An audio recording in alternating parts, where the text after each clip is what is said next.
So, I just finished watching Black Panther Wakanda Forever, and can I just say, this movie was a lot better than I thought it was going to be. See, everyone going into this knows about the unfortunate circumstances Marvel was put in. The tragic passing of Chadwick Boseman presented a hard decision to the writers. Do they recast this iconic actor, or do they let the character die as well? Much to the joy of the fans, the latter was chosen. With the powerful portrayal Chadwick gave us to T'Challa, for many, he was Black Panther. This wasn't just a fictional story in a superhero franchise anymore. He was an icon, and an icon not easily replaced. So the decision was made to put T'Challa's story to rest. But this is where the worry happened. No one can be blamed for the situation, but story-wise, it wouldn't really make sense for a character who by all means had so much story left in him to suddenly die so abruptly. Black Panther has had only 4 theatrical appearances, which by MCU standards isn't a lot. How are we going to continue the Black Panther movies without the main character? Is there any way to do this in a clean and natural way? Unfortunately, no. There's sadly no getting around it. From a narrative standpoint, yeah, it's very sudden for T'Challa to randomly die from an unknown sickness at the start of the movie. But I do have to say, the way the writers handled things afterwards was downright beautiful. T'Challa's sudden and heartbreaking death at the hands of a sickness mirrored the way Chadwick Boseman himself passed. Everyone was distraught. This was the crutch of the entire movie, and the motivating factor into developing our new main character, T'Challa's sister, Shuri. A lot of people assumed that Shuri was going to be the new Black Panther. The question was, how were they going to do it? And I'm happy to say that it was done amazingly. Shuri was always a character that existed in the Marvel Cinematic Universe and was just always there, but people never even really viewed her as a real character, just the fun comic relief that happened to also be a tech genius who even helped T'Challa with his mission. In this movie, however,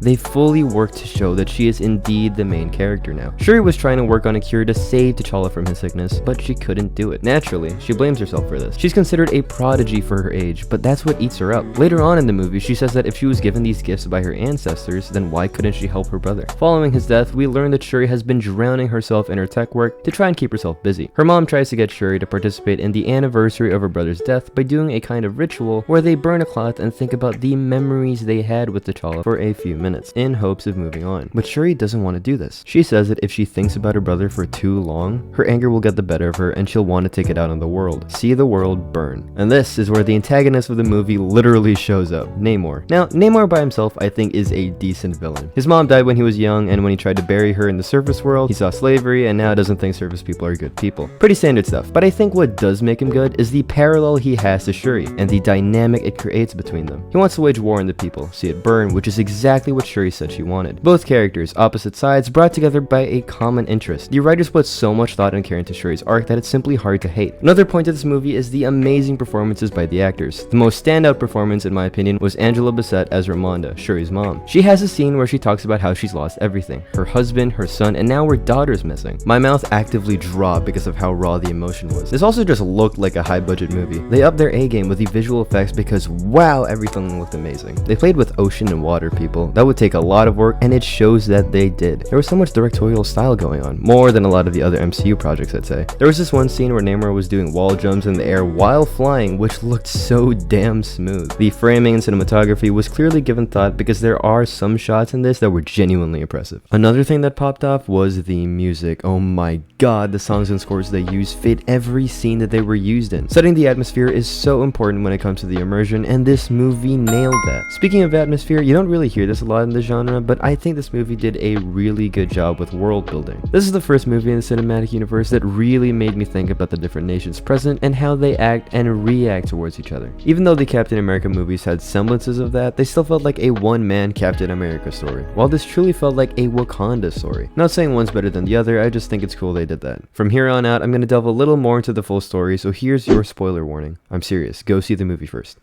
You've been warned. Anyway, Killmonger was brought back into the story, which was incredibly hype. The thing is, I kind of had a feeling it was going to happen and was a little worried he was going to be the new Black Panther or something. Now, I'm one of those people who firmly believe Killmonger should not have died in the first movie, solely because of the narrative potential he had going forward. And it's not like it would have been hard to bring him back. He was just stabbed, which seems bad, but remember, they're in Wakanda. Some random scientist had a machine that could create tissue back in Avengers Age of Ultron. You think they couldn't do that in the most technologically technologically advanced country in the world. Plus, the Black Panthers were essentially more advanced super soldiers. I'm sure they could survive a little longer after being stabbed. But regardless of my personal thoughts, the decision was made to kill him off, and they did it amazingly, ending it off with that amazing line Killmonger had at the end of the first movie. So I was a little concerned that they were gonna retcon that for the sake of the new story, but much to my delight, they did not. In fact, I think they did this in the best way possible. Killmonger showed up in the Ancestral plane thing, which confirmed that he was indeed dead. But what makes this scene so special was the fact that he wasn't just used as a quick cameo. He was used to progress Shuri's story. Remember, Shuri was filled with revenge on her mind, so when she drank the Black Panther serum, she ended up seeing Killmonger rather than her other family members, because he was the only one that could understand how she was feeling right now. Eric wanted to take his anger out on the world in the first movie, similar to how Shuri was feeling at that moment. Basically, she saw Eric instead of T'Challa because he was the only one that could tell her what she really wanted to hear, that revenge will work. Shuri suffered so much in this movie. No dad, her brother suddenly died of a sickness, and her mom was killed by Namor halfway throughout the movie. She wanted to kill, and since she was the new queen, no one could really stop her. M'Baku was given some interesting characterization here, because he was actually decently wise. Not wise in the traditional sense, but in a way that's natural. With war on the way, of course this battle-hardened warrior would know exactly what to think about. He straight up told Shuri that if she kills Namor, someone who was seen as the god of the Talokan, how do you think his people will react? There would be eternal war. So him becoming the new king of Wakanda by the end of the movie was kind of fitting and well deserved. At the third act of the movie, Shuri led her people to attack the Talokan, and it goes as well as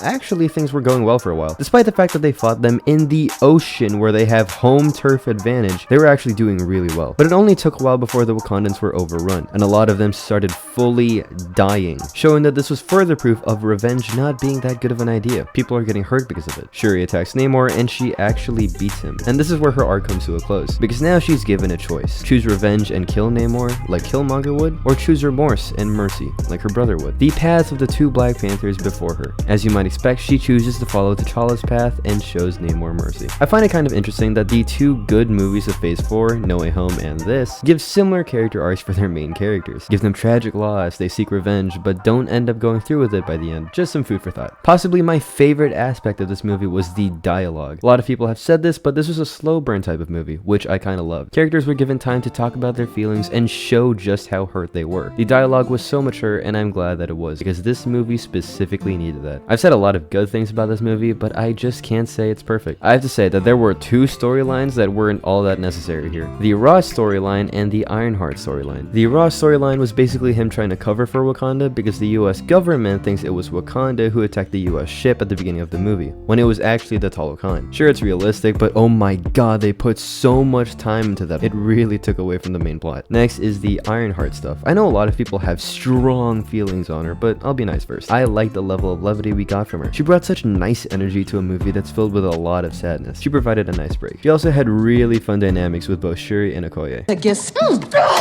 Okay, I'm done being nice. Her inclusion in this movie was so unwarranted. Did she progress Shuri's arc? A little bit, but it's not like she was even really needed. Did she do much at the conclusion of the movie? Nothing significant. She was just blowing stuff up. The way she was brought into this movie was kind of lame too. See, the Talokan wanted to kill her because she made a vibranium detector, which means it would potentially lead humans to the secret underground city that they have. But the thing is, she didn't even build it for the CIA or anything. She made it for her college assignment? Oh my god. Listen, it's not like I hate her inclusion or anything. It just has the same problem as the Ross problem. So much time was given to her that it really took away from Shuri's story. The designs for the new suits in this movie were also a bit much. People know about Marvel's over-design problem, putting a bunch of lines on suits to make it look cooler, but it's super apparent in this movie. I praise the visuals of this movie, and while I'm not changing my opinion on that, I gotta say I expected a little more from the fights. Now listen, I liked the fights a lot in this movie, specifically the Namor stuff and whatever he was doing, and Okoye's fight scenes were cool too. But when it came to a lot of the hand-to-hand stuff, there were a lot of cuts, quick cuts. I've always said that the feeling of impact is the most important aspect of fight scenes, but if you keep making quick cuts like this, we won't feel any sense of momentum. It sucked because there were quite a bunch of cuts in the final fight with Shuri and Namor.